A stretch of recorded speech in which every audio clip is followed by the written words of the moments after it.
Di video kali ini saya akan membahas sedikit mengenai jurusan Ilmu dan Teknologi. Jurusan Ilmu dan Teknologi Pangan berada di Fakultas Pertanian. Jurusan ini memiliki beberapa konsentrasi, diantaranya yaitu Ilmu dan Teknologi. Jurusan Ilmu dan Teknologi Pangan dilengkapi dengan ruang kelas yang memadai, Laboratorium Ilmu dan Teknologi Pangan, Laboratorium Ilmu dan Teknologi Pangan Unit Mikrobiologi, dan juga ruang industri kakao. Saat ini masyarakat mulai sadar dan peduli bagaimana makanan dapat mempengaruhi kesehatan. Masyarakat saat ini lebih selektif dalam memilih dan membeli makanan, hingga bagaimana produk makanan diolah sehingga memproduksi makanan yang berkualitas. Hal tersebut akan dipelajari di jurusan Teknologi Pangan.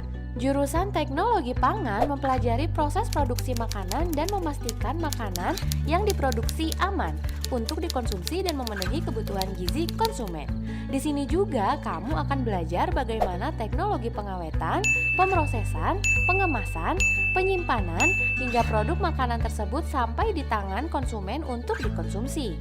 Mata kuliah yang dipelajari di jurusan Teknologi Pangan yaitu kalkulus, biologi dasar, fisika dasar, kimia organik, kimia analitik, kimia fisik, mikrobiologi dasar, kimia pangan, biokimia pangan dasar, mikrobiologi pangan, satuan operasi industri pangan, prinsip proses pengolahan pangan, teknologi fermentasi pangan, metabolisme komponen pangan, prinsip teknik pangan, karakteristik bahan pangan, teknologi pengolahan pangan, evaluasi sensori, analisis pangan, peraturan pangan, jaminan mutu pangan, bahan tambahan pangan, teknologi pengemasan dan penyimpanan, evaluasi biologis komponen pangan, pangan fungsional, teknologi flavor, teknologi pengolahan minyak dan lemak, sistem jaminan halal, teknologi pengalengan pangan, rekayasa proses pangan, mikrobiologi dan keamanan pangan, pangan dan gizi, manajemen industri pangan,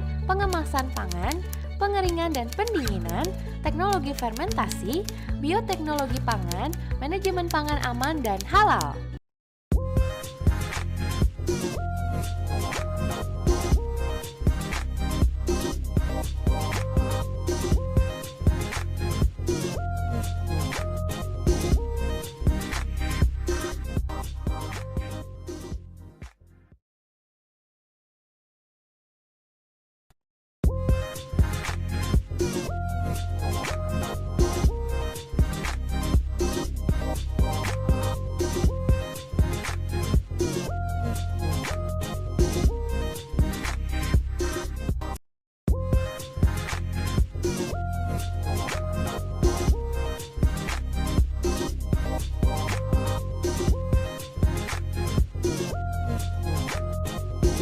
Biasanya ditempatkan di bagian pengawasan mutu.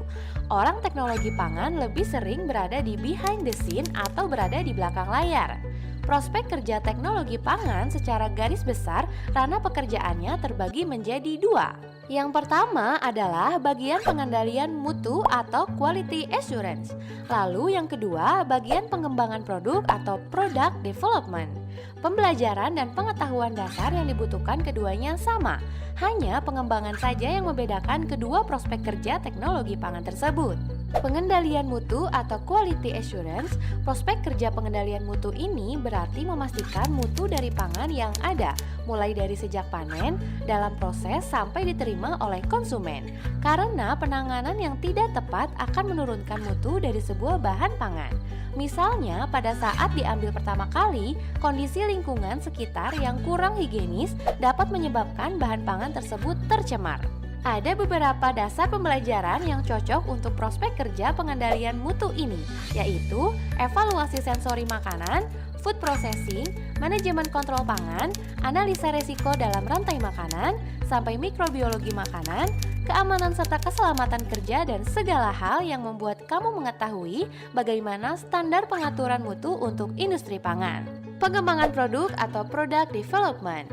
Prospek kerja pengembangan produk ini sama dengan peran research and development, di mana kamu yang bekerja di prospek kerja teknologi pangan ini akan melahirkan produk-produk baru ataupun pengembangan produk yang sudah ada. Selain itu, kamu akan lebih banyak melakukan riset, tes pasar, mengecek kandungan bahan yang sesuai untuk produk yang ada. Pengembangan produk yang ada bisa terkait rasa, warna, atau variasi baru lainnya yang cocok dan bisa diterima di pasar. Selain itu, kamu juga harus mencoba berkali-kali dan mengetes sampel yang ada kepada orang-orang di sekitar untuk mencicipi dan memberi penilaian. Saat dibagikan, kemasan yang diberikan biasanya masih kemasan standar pabrik, belum dengan kemasan layak jual seperti yang kita temukan di supermarket. Kalau sudah cocok dan banyak disukai orang, barulah produk tersebut bisa diluncurkan dan dijual kepada masyarakat.